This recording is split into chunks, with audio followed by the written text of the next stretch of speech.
Alhamdulillahi Rabbil Alameen. Wassalatu wassalamu ala sayyidil anbiya wal mursaleen. Wa ashhadu an la ilaha illallah wahdahu la sharika lah. Wa ashhadu anna sayyidana wa maulana Muhammadan abdullahi wa rasuluh. Amma ba'd. Qala Allah ta'ala fi kalamihil majid. Ya ayyuhalladhina amanu ittaqullaha wal tanzur nafsum ma qaddamat lighad. Sadaqallahu maulana al-azim wa sadaqa rasuluhun nabiyyul kareem.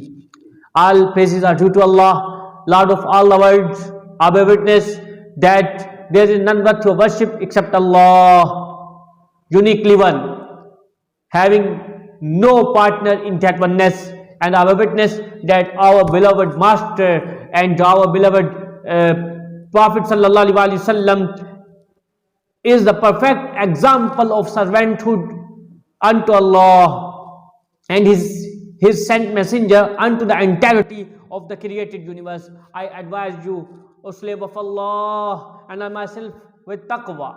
For Allah says, Ittaqullaha wal tanzur nafsum ma qaddamat lighad.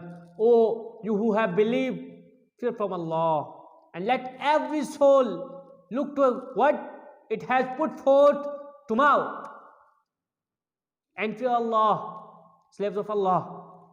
The Prophet Sallallahu Alaihi Wasallam was once sitting with his companions.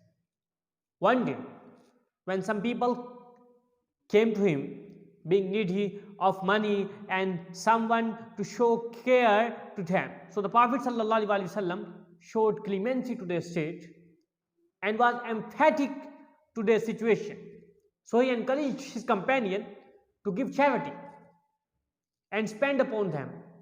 The people then began to give charity until there came to be a great amount of food, great amount of clothes and wealth placed before the Prophet Sallallahu Alaihi Wasallam. So his face became illuminated and he was overjoyed by the response of the companions in their giving and sacrificing for the sake of Allah for those in need.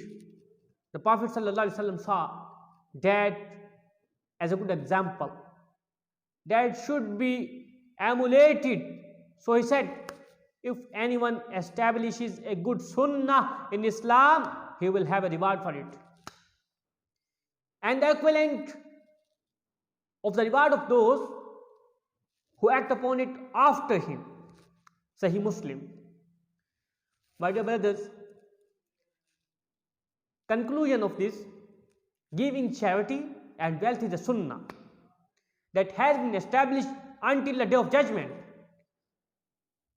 Through it, the virtue of moral assistance and aid is realized, as well as mutual mercy brought about. These are the virtues which the Prophet ﷺ encouraged us to have, clarifying its reward. Man farwaja an akhihi kurbatan min kurabil dunya fawajallahu anhu kurbatan min kurabil akhirah.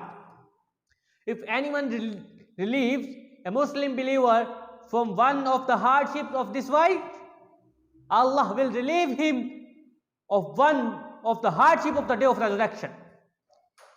وَمَنْ سَتَرَ أَخَاهُ اللَّهُ سَتَرَ اللَّهُ فِي الدُّنْيَا سَتَرَهُ اللَّهُ فِي الدُّنْيَا وَالْآخِرَةِ. And the Prophet ﷺ said, if anyone makes it easy for the one who is indebted to him while finding it difficult to repay, Allah will make it easy for him in this worldly life and in the hereafter. فقال والله في عون العبد ما كان العبد في عون أخيه. The Prophet ﷺ said,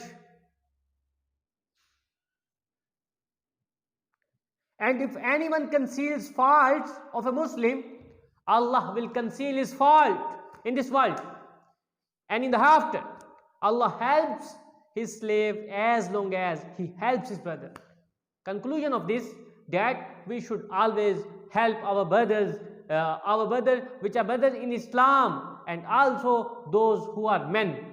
May Allah subhanahu wa ta'ala grant us, make us from those who are generous with what you have blessed them with, and make light their difficulties, enter happiness into their hearts and joy in the slaves. وَمَا عَلَيْنَا إِلَّا الْبَلَاغُ